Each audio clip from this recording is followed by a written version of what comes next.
Listeners, എല്ലാവർക്കും സുഖമാണല്ലോ? എല്ലാവർക്കും സുഖമെന്ന് വിശ്വസിക്കുന്നു. ഇനി ഞാൻ വന്നിരിക്കുന്നത് ഒരു സ്വീറ്റ് റെസിപ്പിയാണ് കേട്ടോ. സിമ്പിളായിട്ട് ചെയ്യാൻ പറ്റും, അധിക സാധനങ്ങളൊന്നും വേണ്ട. സിമ്പിളായിട്ട് നല്ല സോഫ്റ്റ് ആയിട്ടുള്ള സ്വീറ്റാണ്. കണ്ടില്ലേ, അത് നമുക്ക് കയ്യിൽ ഇത് ചെയ്ത് കഴിഞ്ഞാൽ കൊണ്ട് മുറിക്കാൻ പോലും പറ്റത്തില്ല. അതേമാതിരിയുള്ള സ്വീറ്റാണ് കേട്ടോ. നല്ല സോഫ്റ്റ് ആയിട്ടുണ്ടാവും.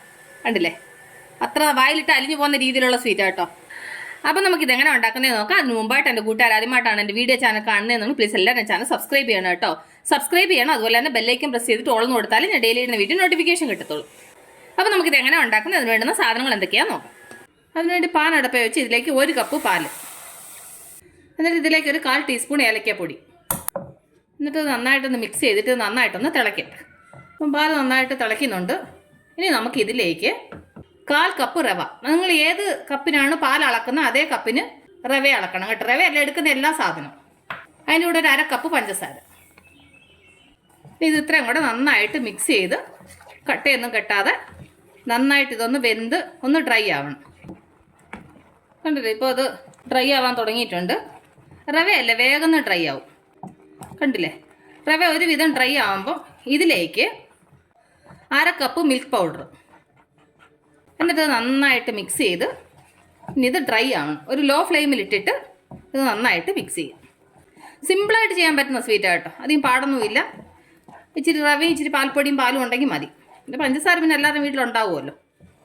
പാനിൽ നിന്ന് നന്നായിട്ട് വിട്ട് വരണം, അതാണ് പരുവം. ഇനി നമുക്കിതിലേക്ക് 1 ടീസ്പൂൺ നെയ്യ് ഒഴിച്ചു കൊടുക്കാം. ഇനി ഇത് നന്നായിട്ട് മിക്സ് ചെയ്യാം. കണ്ടില്ലേ, അപ്പോൾ നന്നായിട്ട് ഡ്രൈ ആയിട്ടുണ്ട്. ഇതുപോലെ പാനിൽ നിന്ന് വിട്ട് വരണം, ഇതാണ് പരുവം. ഇനി നമുക്ക് സ്റ്റൗ ഓഫ് ചെയ്തിട്ട് ഇത് വേറൊരു പാത്രത്തിലോട്ട് മാറ്റാം. ഇനി ഇത് ചെറുതായിട്ടൊന്ന് തണുക്കട്ടെ. ഇതിപ്പോൾ കുറച്ച് തണുത്തിട്ടുണ്ട്. ഇനി നമുക്കിതിലേക്ക് കുറച്ച് പിസ്ത അല്ലെങ്കിൽ ബദാമോ എന്താണെന്ന് വെച്ച് കഴിഞ്ഞാൽ നിങ്ങളുടെ ഉള്ളത് കുറച്ചൊന്ന് ചെറുതായിട്ട് അരിഞ്ഞിട്ട് ചേർത്താൽ മതി കേട്ടോ. എന്നിട്ടിത് നന്നായിട്ട് നമ്മൾ ഈ മാവ്, ചപ്പാത്തി മാവ് കുഴയ്ക്കത്തില്ലേ, അതുപോലെ നന്നായിട്ട് കുഴയ്ക്കണം. കയ്യിൽ കുറച്ച് നെയ്യ് തൂത്തിട്ട് നമുക്ക് കുഴയ്ക്കാം, അപ്പം ഇത് ഒട്ടിപ്പിടിക്കത്തില്ല. കണ്ടില്ലേ, അപ്പോൾ നന്നായിട്ട് കുഴച്ചു. എന്നിട്ട് ഞാനിതിനെ വേറൊരു പാത്രത്തിലോട്ട് മാറ്റി. എന്ന് വെച്ച് കഴിഞ്ഞാൽ ഇതൊന്ന് ഇതുപോലെ ഞാൻ ഈ കാണിക്കുന്നത് പോലെ ഈ നീളത്തിൽ ഇതുപോലെ ഉരുട്ടിയെടുക്കണം. ഇതിൻ്റെ മുകളിലും കുറച്ച് ബദാം മുറിച്ചത് ഇട്ട് കൊടുക്കും. എന്നിട്ട് പതിയെ ഉരുട്ടിയാൽ മതി കേട്ടോ. ഇനി ഇത് നന്നായിട്ടൊന്ന് തണുക്കട്ടെ. കണ്ടില്ല, അപ്പോൾ നന്നായിട്ട് തണുത്തിട്ടുണ്ട്. ഇനി നമുക്കിത് റൗണ്ടായിട്ട് കട്ട് ചെയ്യാം. കണ്ടില്ല, അപ്പോൾ അത് പീസായിട്ട് മുറിച്ചു. കണ്ടില്ലേ, കണ്ടില്ലേ, ഓരോ പീസായിട്ട് ഇതുപോലെ അങ്ങനെ മുറിച്ച് വെച്ചു.